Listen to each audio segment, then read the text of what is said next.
kesehatan pikiran. Betul. Kadang-kadang tuh orang itu banyak mikir banget dok, mikir hutang, mikir akhir bulan, awal bulan, jadi apa ya, kayak sarafnya ini bekerja terlalu kayak mesin gitu.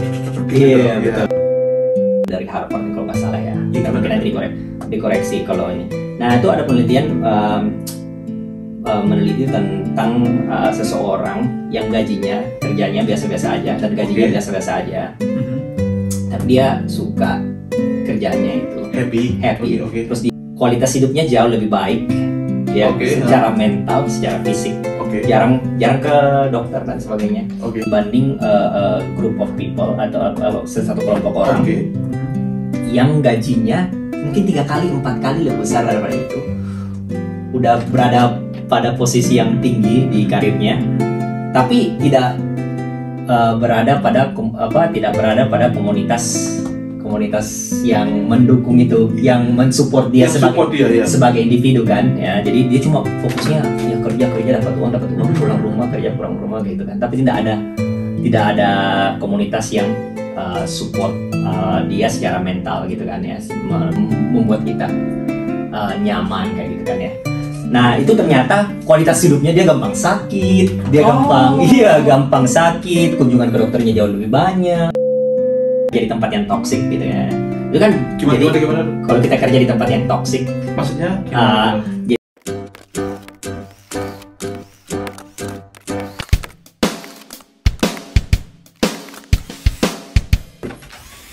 Assalamualaikum guys, halo everyone, halo everybody. So kembali lagi di Pos RT, podcast obrolan santai.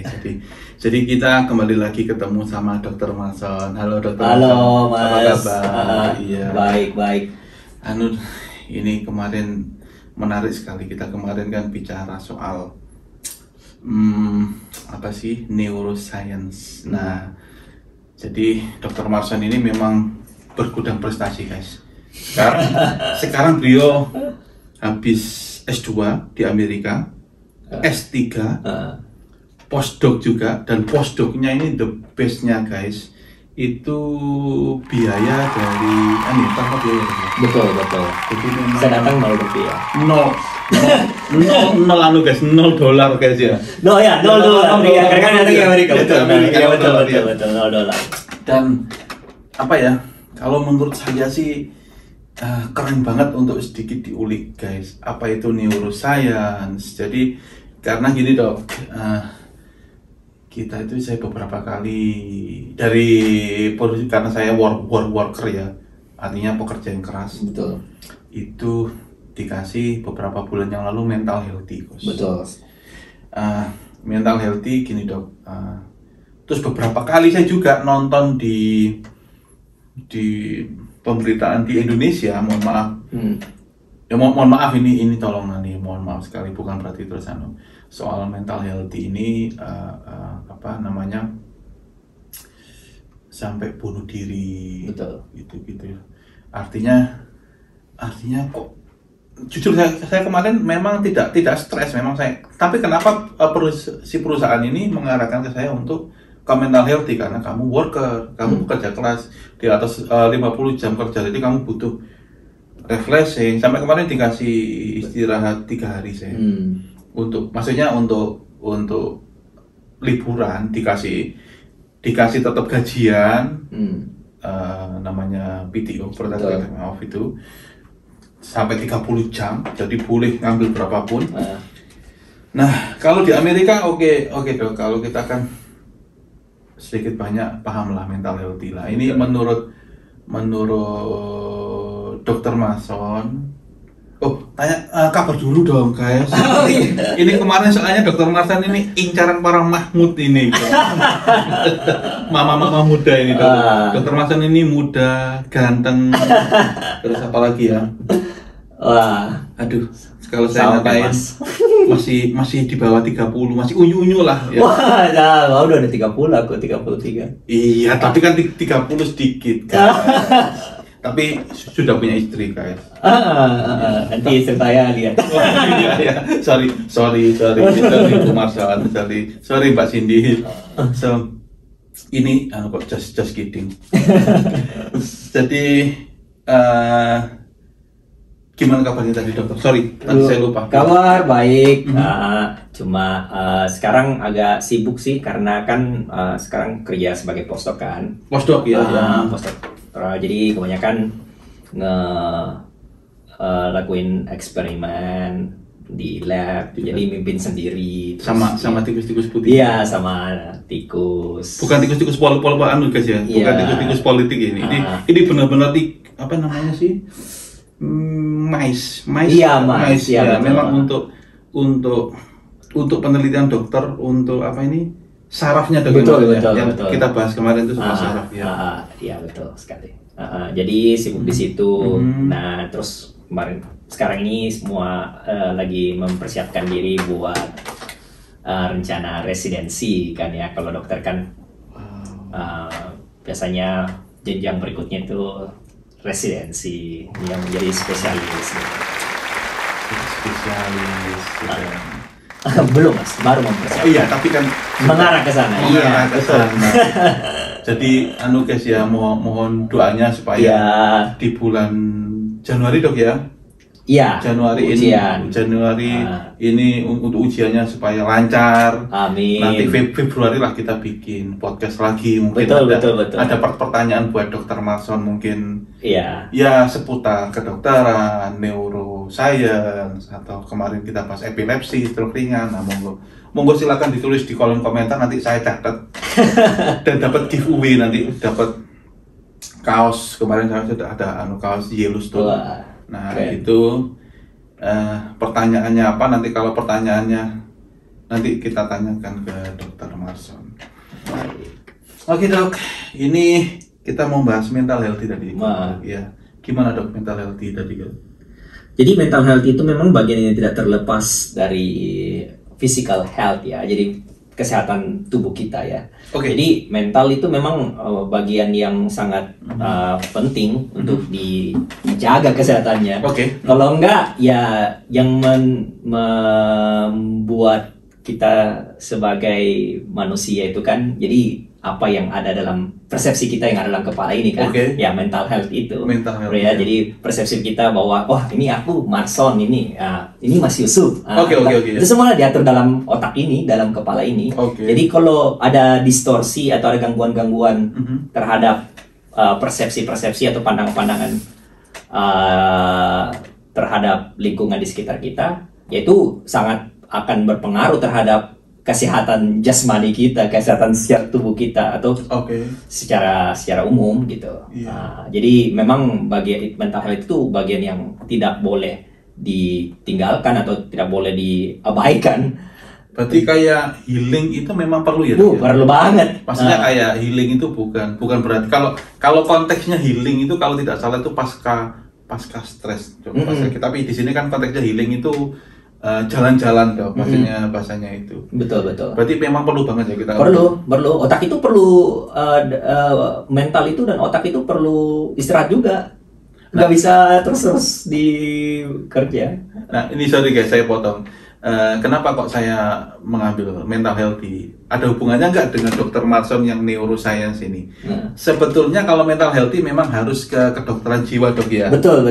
Cuman karena kita di Amerika ini nyari dokter susah guys, susah banget. Ini baru ada satu lagi nanti di sana yang waktunya juga sulit. Nah kebetulan ini kok saya gabungkan, ya mohon maaf ya, saya gabungkan itu ada hubungannya dengan neuroscience yang di kepala ini dok. Artinya tadi seperti yang diterangkan Dokter Marson itu, artinya mental health itu sumbernya ya dari apa sih bahasanya, nyonsewu dok, bahasanya orang-orang itu kesehatan pikiran. Betul. Kadang-kadang itu orang itu banyak mikir banget dok, mikir hutang, mikir akhir bulan, awal bulan, jadi apa ya, kayak sarafnya ini bekerja terlalu kayak mesin gitu.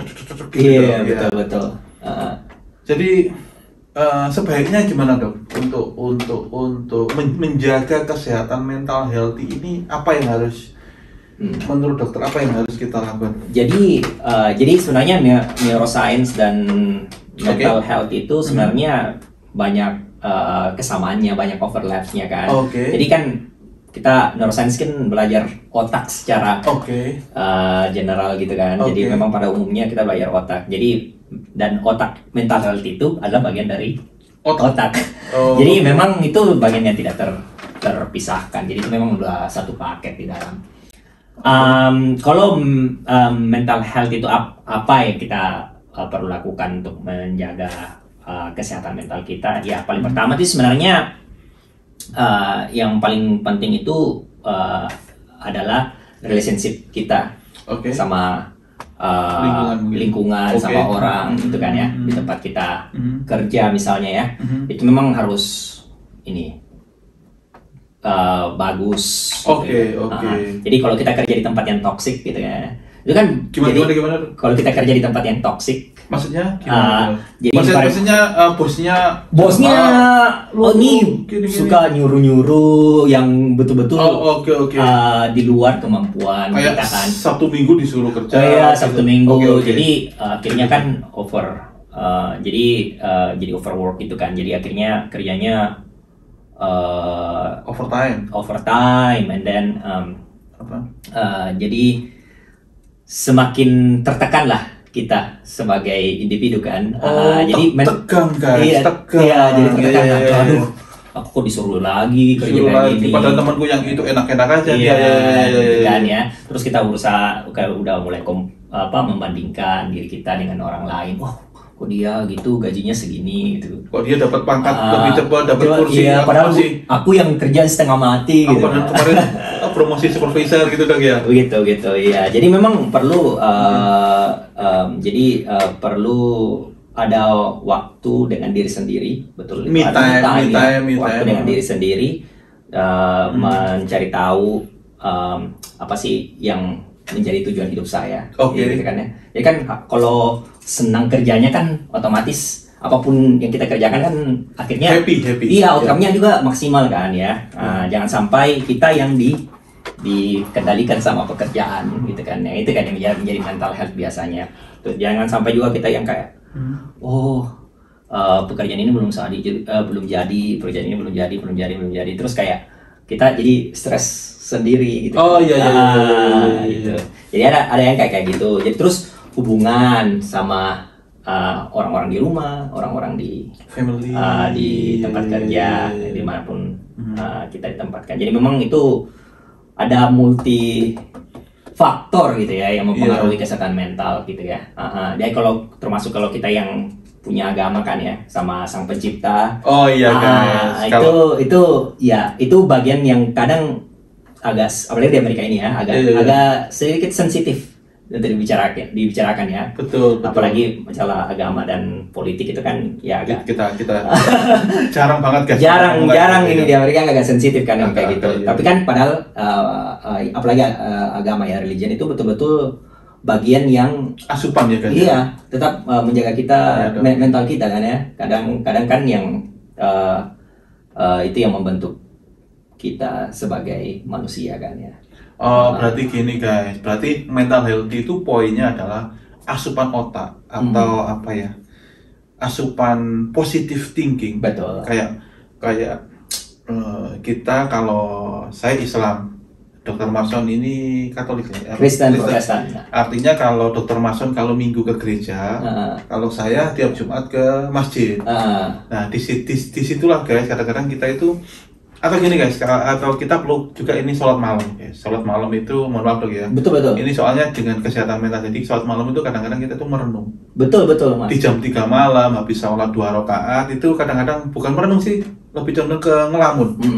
Ngelamun, aku tadi sudah berbuat salah. Betul.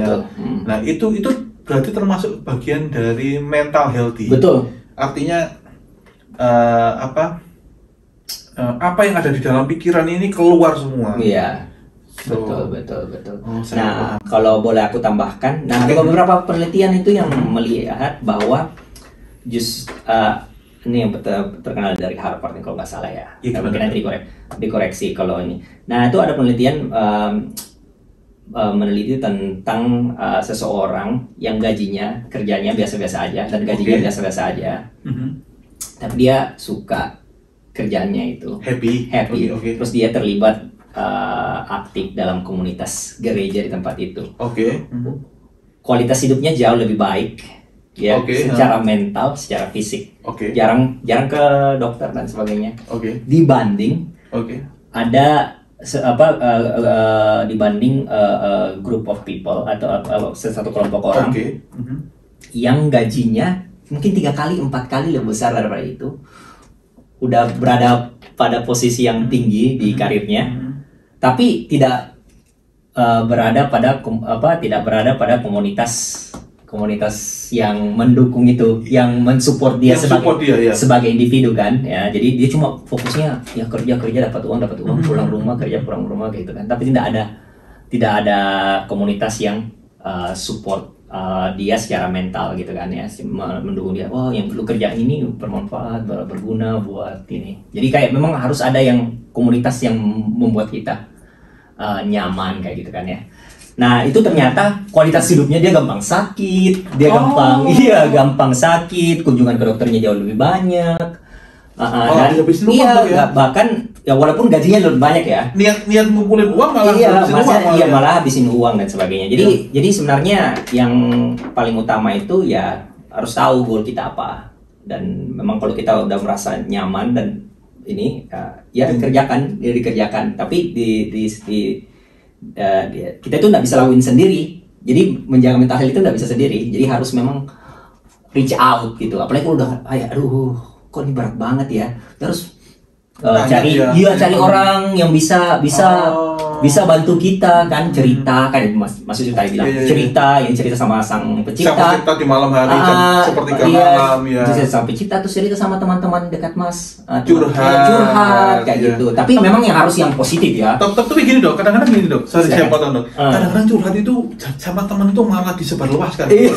Itu berarti harus milih orang yang tepat. Jadi kan nanti setelah merenung dan gitu kan berarti udah tahu ya, kan ada bagian-bagian, ada orang-orang yang bisa diceritain semuanya. Gini dok, saya kemarin itu curhat itu malah dimarahin istri dok. Soalnya curhat saya itu sama mantan dok. Waduh, itu yang parah tuh. Pantas. Kalau curhat sama mantan bahaya. Curhat sama mantan ketahuan. Aduh, motifnya lain jadi. Motifnya waktu Valentine saya ngasih apa ya? Ya soalnya nanti ngomongnya ini, ya mental health-nya mungkin bagus, tapi mental health-nya bagus, nanti di rumah ketekan itu. Sorry guys, hanya guys ya. Selingan saja. Betul. Jadi seperti itu.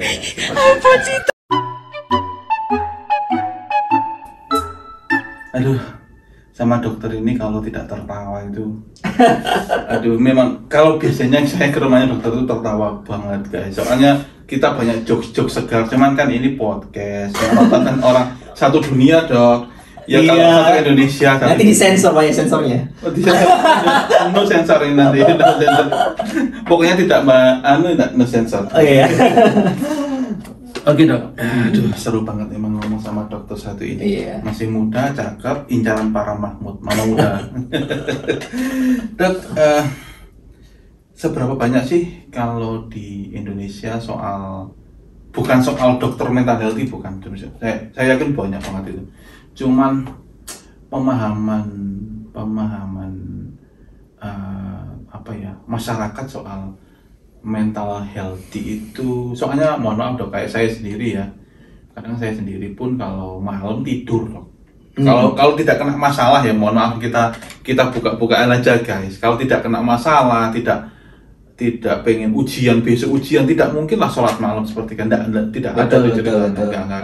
Kalau besok mau ujian tuh baru sholat malam, besok wawancara kerja baru sholat malam. Nah, kadang-kadang itu kita jarang banget untuk me time, merenung diri. Artinya kalau menurut dokter itu sebaiknya berapa bulan sekali atau seminggu sekali untuk apa ya? Artinya kita bisa menschedulekan misal Kamis malam atau Senin malam waktunya saya merenung nih. Tolong jangan diganggu lah itu. Betul. Itu sebaiknya berapa minggu sekali, terus berapa kali healing misalnya. Healing itu haruskah ke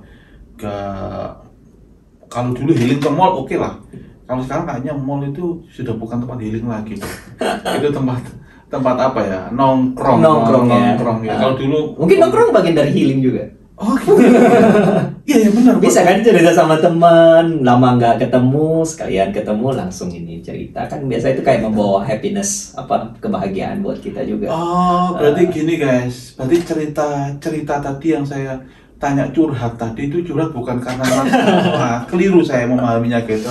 Ternyata curhat itu bisa juga kita remember apa ya? Good time. Remember when atau apa?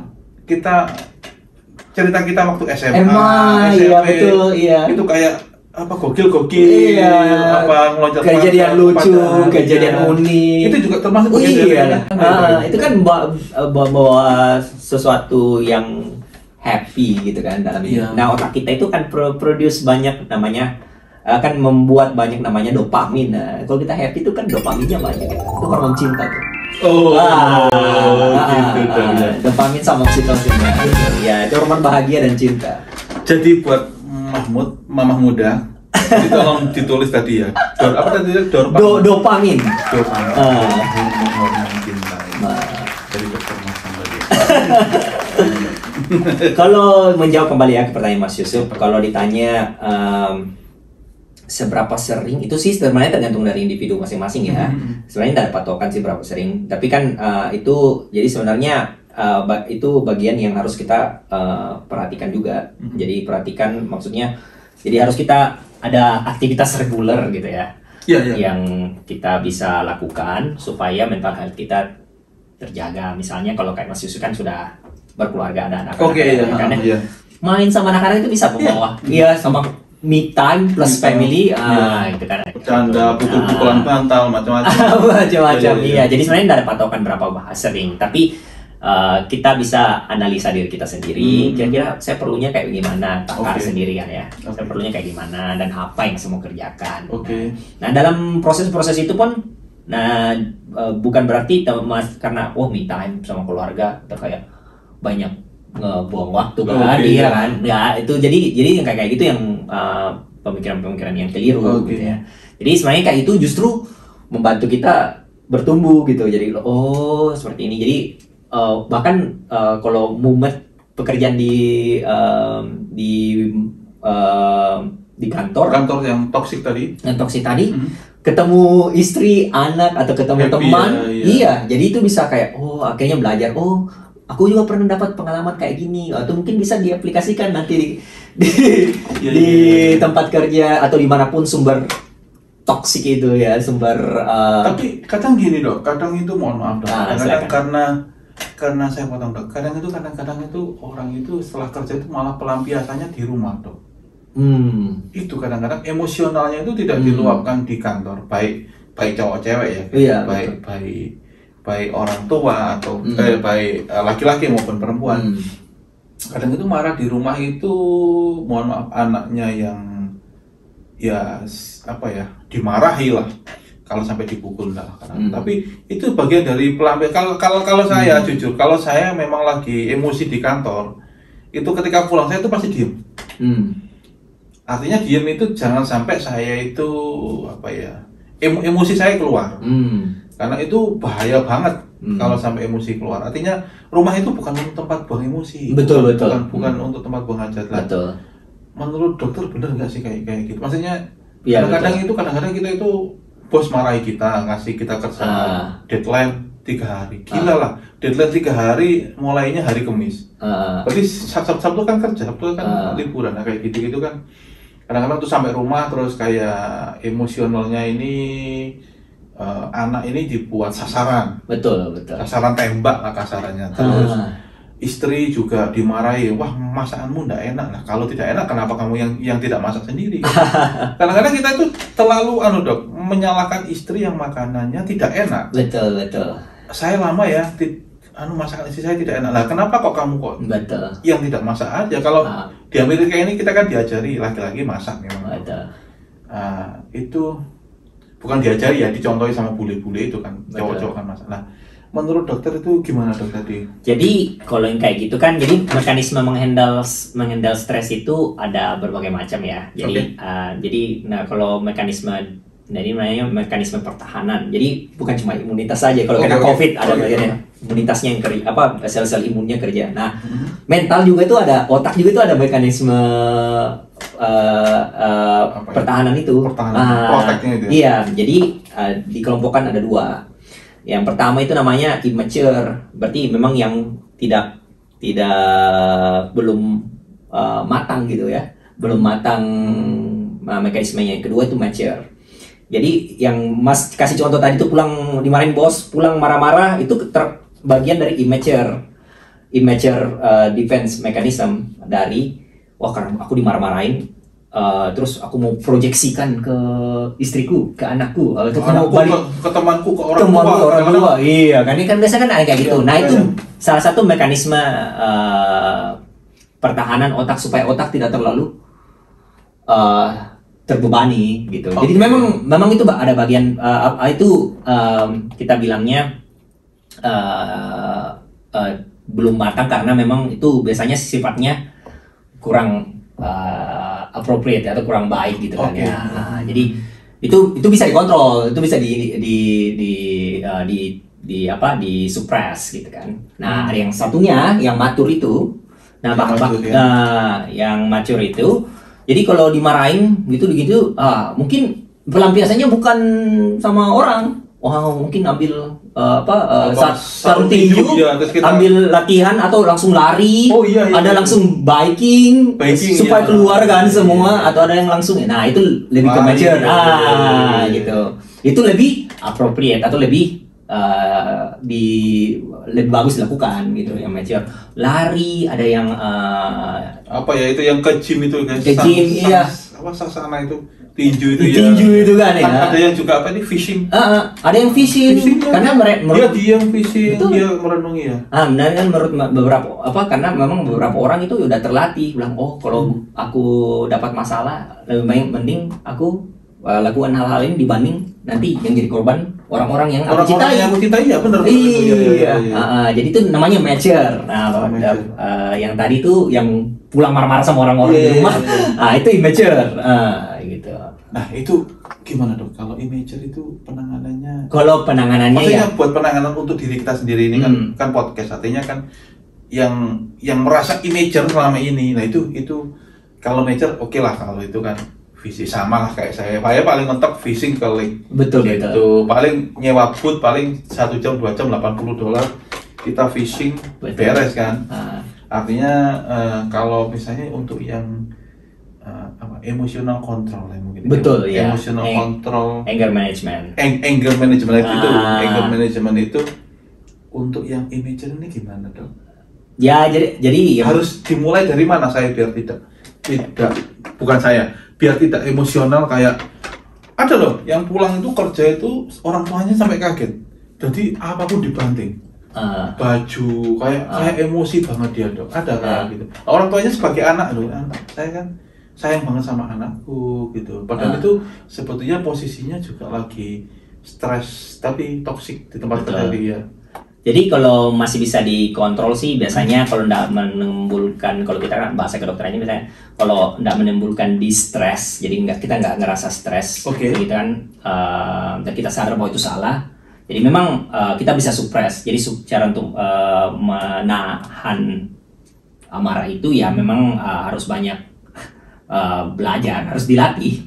Diri. Iya, dilatih diri. Jadi mungkin menghindari hal-hal yang itu kayak masih sudah menenangkan diri ya. Jadi mungkin dia menyendiri dulu aja, kasih waktu buat diri sendiri, terus ini mengelola mengelola emosi, dan akhirnya memang kalau sudah siap baru dibanding datang langsung konfrontasi. Gitu kan, itu kan lebih baik ya. Lebih sulit kan dihadapi ya, karena kalau udah ngomong udah ada yang terluka. Nah, ini juga itu lebih susah tuh. Jadi memang itu perlu latihan mas.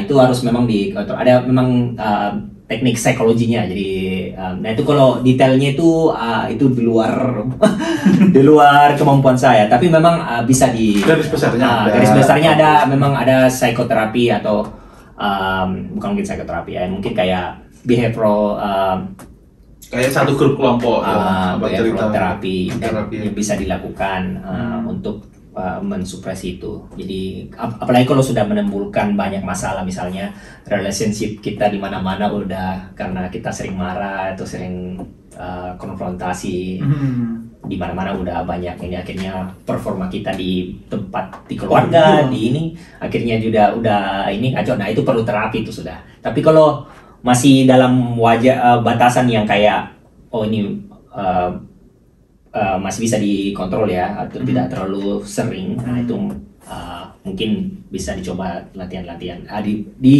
dibiasakan. Iya. Aduh guys, keren banget. Dan ngobrol sama dokter itu banyak ilmunya.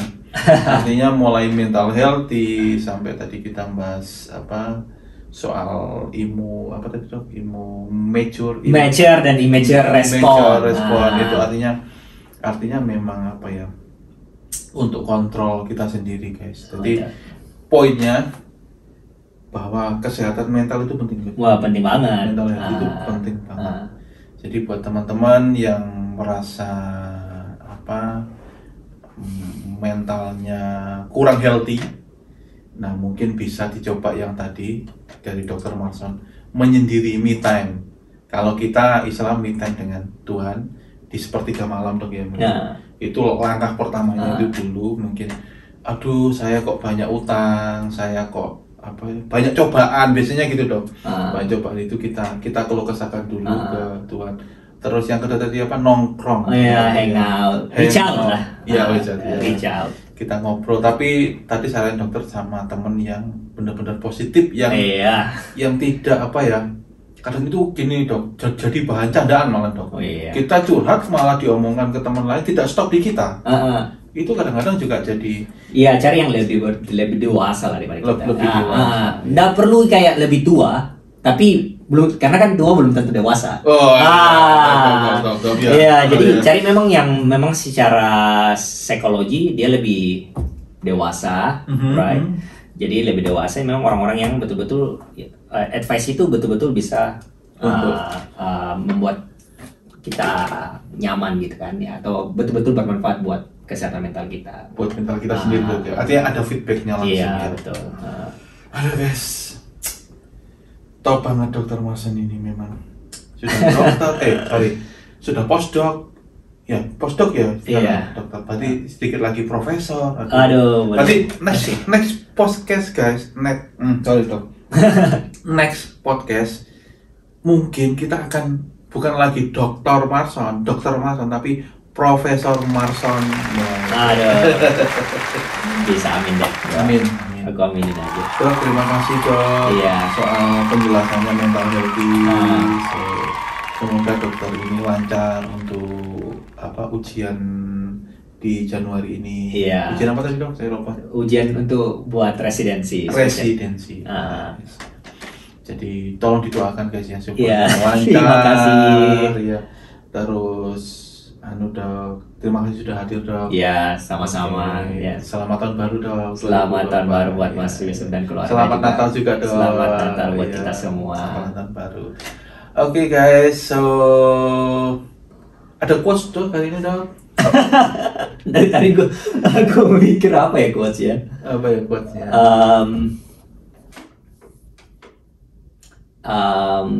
Apa ya? Ini ditunggu Mahmud. Mama muda. Mungkin lebih kayak soal mental health dok. Mental health mungkin kayak apa? Atau general dok mungkin. Yang general mungkin kayak ini ya. Jadi jangan berhenti mencoba. Jadi karena jangan berhenti mencoba karena gagal. Jadi di gagal itu tunggu refresh.